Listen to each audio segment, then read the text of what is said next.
we're back. And if you're joining us right now, we're getting our second segment for this morning started. And we're shifting gears and we're speaking about Inspirational Promotions, which is an organization that was created by two brothers, which is aiming to assist children who are less fortunate in several different areas. And joining us in our studio is one of the co-founders of Inspirational Promotions. We have Mr. Edmond Stain. Good morning. Good morning. Good morning. Thank you guys for having me. Thank you so much for coming.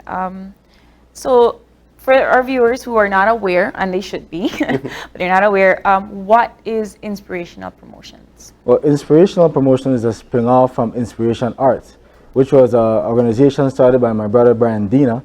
You know, he, along with Paji, who was one of the elders from the area, you know, he used to make bead chain and so on for the Rasta guys and so on. So he taught Brian how to do it, and Brian took it to another level. He started to use coconut, started to use bamboo, started to use cocoon and making the small Belize mops and making chains, doing arts. Right. You know, and from there we used to always go to the workshop. And our first project actually was me bringing in my uncle and my aunt to come and visit the area. And they sponsored us a Vice, sponsored us a Dremel, give us some money to get some goods and go to across the border to get some beads and so on. And then we started to recruit all the kids from the area and put them to work. And then I used to go to UB. I didn't have money to go to school at that time, you know, so I used to like take the stuff up there and try to sell it, you know, in Valentine's and Mother's Day and Father's Day and try to get orders and be able to make money to go to school. And Brian and I sat down one day and said, you know what, we need to look at what's going on in the area. And we noticed that everybody have talent, but they didn't know how to make money off the talent. So we did a small case study at the time, which was everything from school that I learned, I try to apply it when I'm at home, right? So I learned to do this. That's the point, right? Yeah. You know, we went and we did a case study and we found out that there's great talent around us. Like all the guys around us had amazing talent, but they just didn't know how to capitalize off it. And those who were making some money off it, they didn't know how to keep the money to reinvest it and have the business grow. So this is where Inspiration Arts came up, because we realized that there were a lot of young kids that needed to be trained from the young. It's harder for us to get through to the older guys. We always try to talk to them, you know, but some of them are just, you know, they're far gone. So it's hard for us to kind of bring them back. So we decided to focus on the young kids.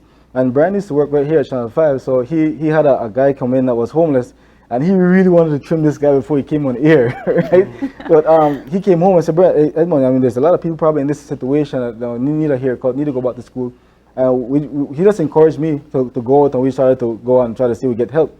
And the guys from the area started bringing the clippers, you know, the females started coming out, Miss Mangar, and all the ladies from the area started bringing Johnny Cake and so on, you know, so you could feed the kids. We went to Atlantic Insurance. I was the first person gave us some pencils at that time. It was in 2009, wow. 2009, 2010, yeah. And the first day we did 50 boys, and up to last year, I had the list of boys still in my wallet, you know, with all the names, and all those guys are big guys now, older guys now, and they come back and volunteer to the event now, you know, since it has grown. And we've been able to bless a lot of kids. The event has grown now we do about 350 kids now throughout a 2 days event, and everybody's just being blessed by it. It's a true community event, and everybody comes out and just have a festive moment, and everybody enjoys the day. So that's the trimming drive, how Inspiration Arts and Inspiration Promotions came about. You said 2009, so you've been operating since 2009. Yeah, since 2009. 2009 we had like 125 boys the first year. And we did it upstairs of our mom's place, because we were just building the area, and she allowed us to do it up there. So that was the first year we had. We got a bus from the city council at the time. They allowed us to pick up some of the kids. You know, we went to Genosha Boulevard. That's Brian right there. You know, he's such an amazing guy. You know, has a big heart, and we've been able to grow. You know, we were able to inject more events into it. We did a Christmas party with over 500 kids. You know, we partnered with PLOW, which is a Port Loyola organization for women. And we've been able to do much more work. You know, we give away some pantry in the area. We're able to do an Easter program. Like today, we're going to give away some Easter baskets. We wish we have for everybody, right? We just, you know, it's based on what we get, we give away. You know, but you know, the organization has been able to grow, and now we've been blessed to partner with PLOW again to bring to the community a resource center that, you know, it has been our dream, because the last event we had, we gave away school bags, was during COVID. And we realized, you know, through our meetings and so on, that the school bags was not the great need, you know, at the time. And I put myself back to where I was at that phase in my life. You know, as a kid in primary school, we were some of the poor kids. You know what I mean? We never have internet home. We never have computers at home. You know, we barely even have textbook. We used to share textbook with the guys in class, right? So knowing that, I know I would have been one of those kids that would have been behind by 2 years right now. You know, and I always try to excel in school. So, I mean, what if there was a kid like me that wanted to excel but couldn't excel because of the circumstances. So that's the reason why we made that plea at that time on Channel 5 to try to get help. And thankfully, I.D.B, they heard us and they were able to sponsor us some of the computers. But now we still need help. I mean, we still need to get the antivirus. We still need to get a Microsoft suite set up. We need a stronger internet because we're sharing with so much spaces. We need resources like papers and so on to print stuff, because people always say you charge a fee, but my mom couldn't give me $1 to go to the spot to go and print for school. We didn't have that money. That dollar could have bought bread. You know what I mean? So that's the kind of situation that these kids are in. And I feel it because I'm one of those kids. You know, I was fortunate enough to stuck it out and stay in school. You know, so we're trying to encourage these young people to stay in school also, because I believe that through education, they get other opportunities. So that's why this resource center is so meaningful to us, and it's so important for us to try to get it going. So by the time Easter break is out, we want these kids to be able to go there and do their school work. The ones that have to connect to school, try to connect to school, and we try to see we use it for the best as we could. And what's the process like, in terms of getting the actual resources to the children and working in the community? I mean, it's difficult for us because we're still stereotyped. We're from the south side, ghetto people. You know what I mean? So it's really hard for people to come and help. There's a lot of people that have the money, have the resources, and they won't think to help us. You know what I mean? And it's the people from the community, the people from the ghetto, that comes out and help us and get things going. And it's always heartfelt for me, because whenever we go and we help people, we realize the need. Because we went one day and gave pantry for Christmas, because we said, no, we're going to give away some baskets that having everything for Christmas in there, cake, everything, right? They say go and make a meal, right? Give them a big chicken, so on, some rice, some flour, some beans. And when we went and delivered this stuff to these people, they were sending us to their neighbors down the street because they don't have nothing to eat, and take out some, take out some for them and take some for the neighbors. Those are the things that keep us going. We realize that there's so many good people around, and so many people in bad circumstances, so many single parents, you see the murders happening. I mean, all these guys, they have kids, they have wives, they're left behind. Most of them were breadwinners for the family. The mothers have young kids sometimes. Sometimes they don't have the education level to get employable. So it's like there's a lot of circumstances surrounding. They have to leave kids at home by themselves. So there's a lot of societal ills that we see every day. We're around the community, and we really try to see how bit by bit we could chunk off some of the burden that's on these family structures. So tell me how we went from haircuts to school resources to providing other entities for the community, because you started off with the haircuts. Yeah. So how did you kind of transition into, all right, we are the knapsacks and school packages and stuff for kids? Well, I mean, just reacted to the need of the people, and we're in the community every day. We live around the community, we're around people that need, and they speak to us. We see them, we understand the need, so it's just for us to say, you know what, if we were able to do this, then probably able to do more if we try even harder. We try to reach out, and it's difficult. I mean, we write to a lot of people, we reach out to a lot of people, we don't get responses. We try to go and see them. Brian and I both work, so it's hard for us now. First, we didn't really work. We were going to school. Brian was doing, he's around. So we both have our families now, so we have to deal with that. So we're not rich people, you know what I mean? So it's really difficult trying to find the support. That's why it's important for us to get platforms like Channel 5. You guys are amazing. I mean, you guys give us the opportunity to have people hear us and hear our stories and give us calls and try to reach out to the people. We never ask for money. And we never go around and ask anybody for any money. Any money that's used is from us. We raise money just among ourselves. But people give us the items that they want to give to the people, and we make sure it's delivered to the people that really need it. So the resources, the backpacks, the books, the supplies, everything that comes from people that just want to help, or organizations that want to help? For the last couple of years, all right, the first time we got backpacks was because of Ms. Dion Chamberlain. She was at BTL. She called us up, me and Brian, we went in, had a meeting with us, and they were able to bless us with their school bags. She left BTL after a while, but then we got a connection with B&E Trust. And then B&E Trust, for the past couple of years, have been providing school bags to us. And they pay the money to A&R. We're going to pick out the bags, the most reasonable ones, try to get as much as possible for the kids. This year, we had a little assistance from Aspire for Greatness. They gave us, I think, about 50 bags, right, to give away to the school. But again, I mean, that wasn't the biggest need at the time, but it was still a blessing for those kids because they had to take home the school packages, and we were able to have them put the school packages in a school bag and then take it home. Or otherwise, it would being like all around the house. Maybe the books get tear, have a Libra, throw milk on your book, whatever it is, So it still helped. It was still a great help. I'll tell you something. You say that it might not be what they needed at the time, but a kid that doesn't go to school with a paper, with a pencil, they're handicapped for the rest of the day. Yeah. And even during COVID, when they had to settle for laptops, and so they needed something to write on. So I think the effort is there's no small deed that goes undone, right?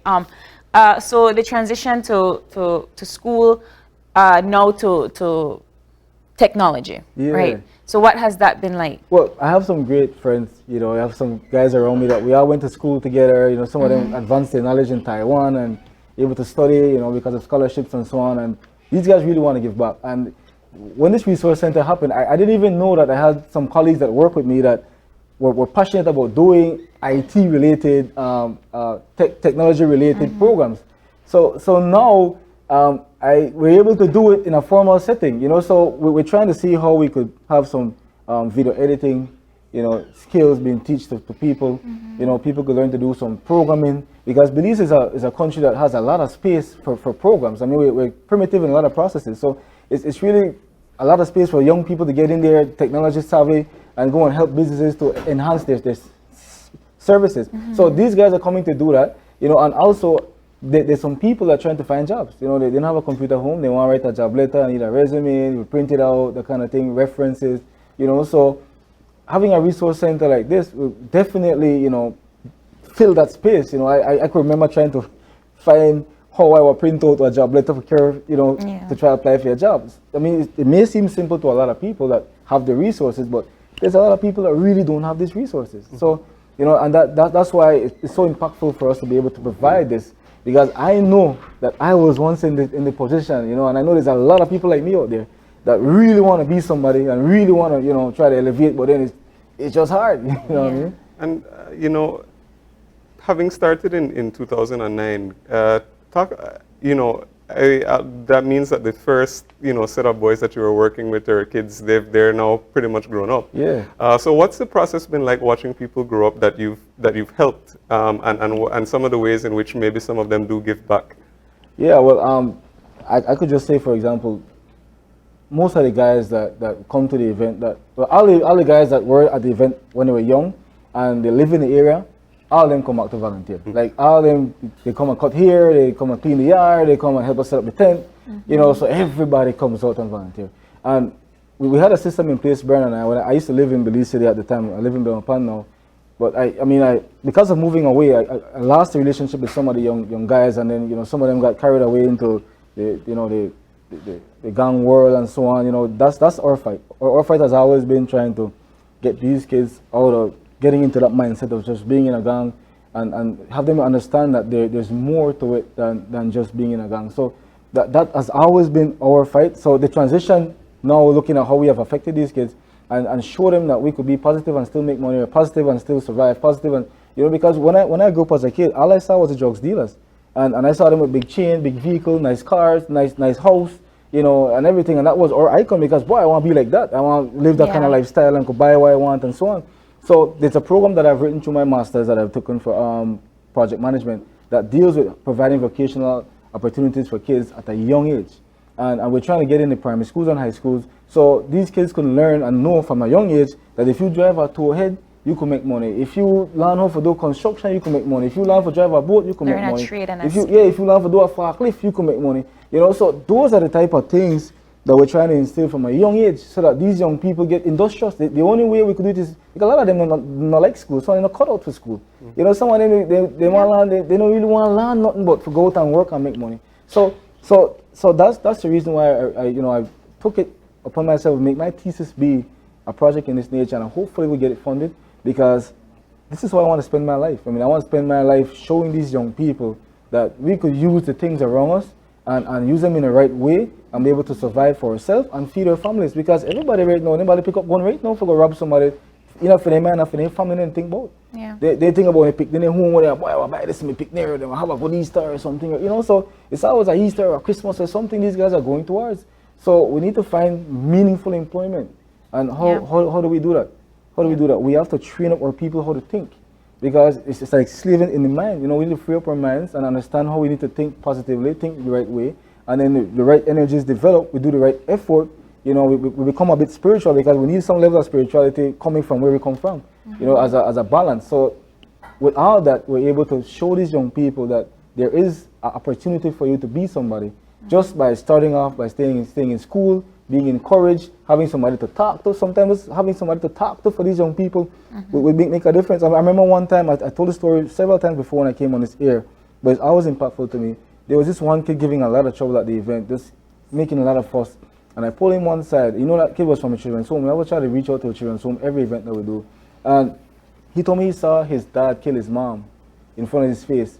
And he wanted to get big, so he go back and kill his dad for his mom. And that was a pain that this child was bearing at the time. You know, and Brian and I were able to intervene with him, talk to him, give him a football, because he like football. And we got to look for him at the time, and he was not there. I was like, what's going on? The man stopped getting trouble, and one of his family members take him in, and now he's going to school and everything, you know. So like, you never know what these kids are going through. That's why we try to provide food for them, snacks, everything, so that when they come there, they feel comfortable and everything, right? Because you never know, someone they're hungry, they come to the event, you know, so you're sitting on their face, they're hungry, they're holding their belly, right? So I'm one of those kids. So we need to try to provide opportunities for them. So this is something that you do all year long, or do you have seasonal events for them? Well, we want to do it all year long. You know, I mean, we want to grow to a point where we could just be a hub, you know what I mean, and just have things happening. Because I do a lot of sports. I used to be in sports a lot. You know, we want to be able to grow towards, we have these kids doing sports. Every time it's summer, my father was so sad, all the picnics, you run up on the street. You know, there's nobody come in and say, boy, I make you try and put them picnic for do something. You know, get them a little jersey, a little boots, why come this side, come kick some ball, you know, you give a little medal, whatever it is. We need to do that. I mean, we need to look deeper into what's going on, you know what I mean? Go on the ground. I mean, the people that are supposed to be doing it, I really want to encourage them to do it. There's a lot of people went to school with me, all of we gone to school together. So then they're much better than me right now, you know, much smarter than me. Come help me picnic, you know what I mean? We are there, you know what I mean? So let's do it. So that I completely agree. I wanted to ask about, well, since it's a seasonal back to school, Easter, as I imagine Christmas. Yeah. So do you see an increase in the kids that are coming every single time you do an event? Every year we do the event, we come. Well, we did 300 this year. Right? I mean, 300 was a target 2 years ago. You know, what's the number of the most kids that have? I think it's like 325, between 325, 350. And let me just say this, right? Every event we've ever had, we had exact for everybody, meaning we could feed everybody, and it's always exact. Like, it's crazy. I mean, from the Christmas party, we had a Christmas party, we had more kids come than we anticipated. And so the council came and give us some gift, and the exact amount of gift they bring, down for their picnic. So I mean, like, it's so amazing and so inspirational. So we have to name it Inspirational Promotions, right? The way we do it. So we have money, it just happened. 325 kids, and how many devices have you received from the I.D.B? We received 12 devices from the I.D.B. Touch screen to it, so I've top of the line. Yeah, up to the time thing, Lenovo. Right? But 12 laptops for 325 kids is not. No, I mean, but then they say this is big because there's 12 computers, and not everybody will have homework the same day, so we have to rotate. But just having access to the most urgent kids, when they got SBA. I remember to do my SBA, I used to go to my auntie's house for free time. And I have to wait till she kids finish using the computer. Then I go try to do my thing. I have to ride back to Farmers. Right? So I don't know who are in this situation. Like, I mean, at the time, but you know, because sometimes you pay the computer, I would think $1 an hour or something, $2 an hour, something to that extent. And you pay for printing and so on. That these 5 bills they could have stretched you a long way. You could have buy a little rice or a little flour, or you pack bread or something. Eat up, right? So that's the most important thing to eat, right? So for kids like me that really want to do it, those are the ones that we provide the space for, right? And also we're gonna rotate it so that they have turns. You know, you have a space for time on the computer, no YouTube and the plane that can do your work, and then you have to take what you walk, right? So you have to set rules and that type of thing. But it's still something. It's still a start. We would want a hub like this in every area because we have kids in Genosha Boulevard need this right now. Kids back off Farbers Road, the deeper part need this right now, right? More to the south side because some of the kids don't link up. And they don't like to go in the other area because of all the turf war and a lot of the confusion that's happening. So all those things you have to be conscious of also while dealing with this social program, so we don't get anybody into any problem that they don't want to, right? So all that. Well, we are just about out of time, but before we go, are there any final thoughts that you'd want to leave with our viewers, just to say about the program or perhaps future plans that you might have? Well, we mainly going for big. So the main idea is behind this thing, we need help to get this thing going, man. We need a good internet, right, so the kids could share up, right? We definitely need to get the Microsoft Suite for them, so you can do homework, whatever, or paid version of it that we don't have to go through no problem, right? We definitely need antivirus for the computer, right?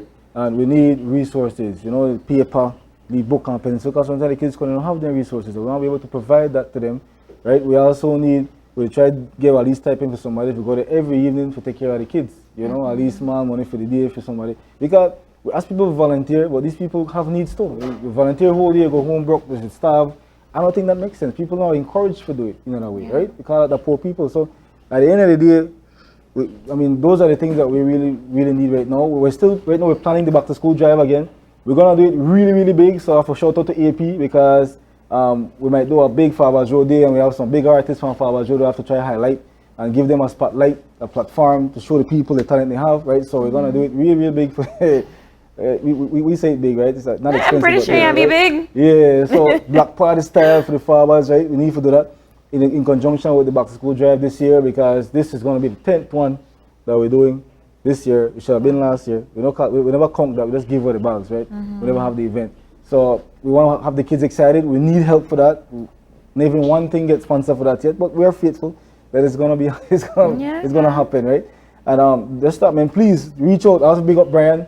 Brian is working hard for his family. He couldn't make it today. You know, he should have been here with me, right? I want to large up Port Loyola organization for women. They have been gracious to us, afford us their space. They have incorporated us into most of their events. And even with the Easter basket that we're giving away today, they were the ones that were able to secure all this stuff. We just helped pack it up, right? Yeah. So it's a true blessing. And I really hope that the Farmers people feel blessed and stay blessed, because we are here for you guys and we're going to make it happen, right? So that's it. Thank you so much for having us all the time. Large up on yourself, right? Channel 5. Miss Marlene all the time for allowing us to come on, right? So enough blessings, right? Thank you so much, Berka. And we hope that you do get the funding that you seek, the resources that you seek. And you know, if you're out there and you want to reach out to Edmond, how can they reach out to you? Well, my number is 614-6710, right? I'm one fan Brian number too, because sure. I need to boss Brian, right? So 614 6710 6710 for Edmond Stain, and then Brian number, he Google it. I got it right there. 614 4434. You don't know your own brother number? The man no change phone. Just the 7. The man no change phone for me. But all right, you can always contact Mr. Stain or Brian and see how you can help out and reach out to them, right? But with that, we're going to take another break, and when we come back, hot cross buns. You know how to make hot cross buns? All right, well, we all know if we hot cross buns. Stay tuned. We'll be right back.